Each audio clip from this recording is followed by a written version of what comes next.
La importancia de la influencia de las entidades en el espacio-tiempo. Voy a contaros un accidente que ha ocurrido cerca de donde yo vivo, y es que un motorista que iba a 150 km por hora atropelló a una señora mayor en un paso de cebra seccionándole una pierna. Hasta aquí parece un caso de atropello como otro más. Pero ahora, estar atentos porque voy a explicar los detalles que el común de las personas no puede ver, en parte porque no tiene la información y por otra parte, aunque la tuviera, no podría asimilarla. El primer dato importante es que ese paso de cebra está enfrente mismo de la iglesia que, como otro dato anecdótico, el cura de esa parroquia aparcaba el Jaguar anterior y el actual Mercedes enfrente de las mismas escaleras para acceder a la iglesia. Y las mismas beatas y demás feligreses debían pasar por delante de él, con lo cual te hace pensar dónde ha quedado el voto de pobreza y cómo la gente que acude a la iglesia no es capaz de verlo y de ser consecuente con los principios de la iglesia. Y ahí se da cuenta uno de que todo es un adoctrinamiento. Bueno, sigamos con el caso en cuestión. La señora salía de rezar y al cruzar la acera enfrente de la iglesia por el paso de cebra, fue arrollado por este motorista a 150 km por hora, como os he dicho, y que fue visto unos instantes antes por gente haciendo caballitos en la moto. El caso es que la señora quedó sobre ese paso de cebra tendida y el motorista salió despedido como unos 200 metros más adelante. Y aquí hay otro detalle muy importante, y es que fue a dar muy cerca de una capilla evangélica que hay más adelante. Leyendo el artículo, hay personas del lugar que declaran que cada cierto tiempo hay un accidente en ese mismo tramo. Todo esto en conjunto quiere decir que nada es casualidad, que las iglesias son lugares oscuros de parasitación, de como si existiera el Dios que nos han vendido, permitiría que una persona sufriera un accidente justo después de rezar y justo delante de la iglesia donde había rezado. Y creo que debería ser argumento necesario para no creer en ese Dios que nos han vendido. Y sí creer que son lugares de extracción de energía y nido de entidades que se alimentan del sufrimiento y del dolor.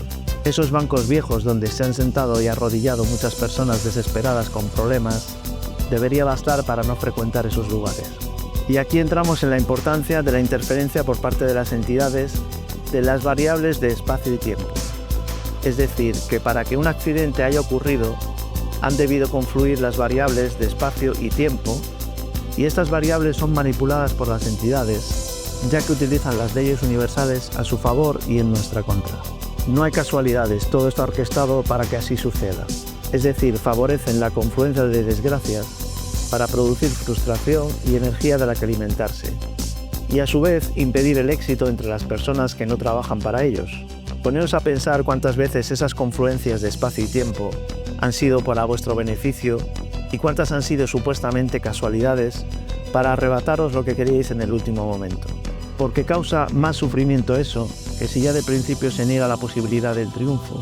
Por tanto, las entidades te hacen creer que tienes la posibilidad de conseguirlo porque se alimentan de la energía que tú pones en conseguirlo. Y temas como esto profundizo en mis cursos para detectar y saber cómo actúan. Por otra parte, tenemos aquí también el concepto del egregor, es decir, la gente que conoce esa zona es consciente de que ese lugar está, digamos, maldito. Y como ese lugar hay otros muchos donde advertimos que siempre nos salen las cosas mal, pero no lo sabemos porque desconocemos la historia de ese lugar.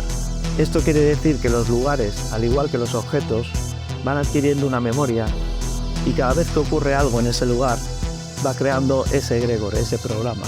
Es decir, un programa que por impregnación tiende a repetirse y a reforzarse cada vez que se produce un nuevo acontecimiento.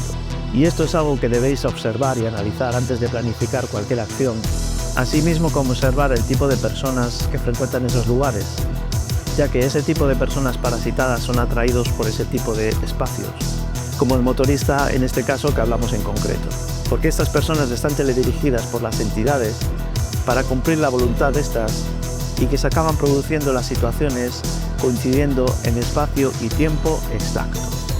Un saludo.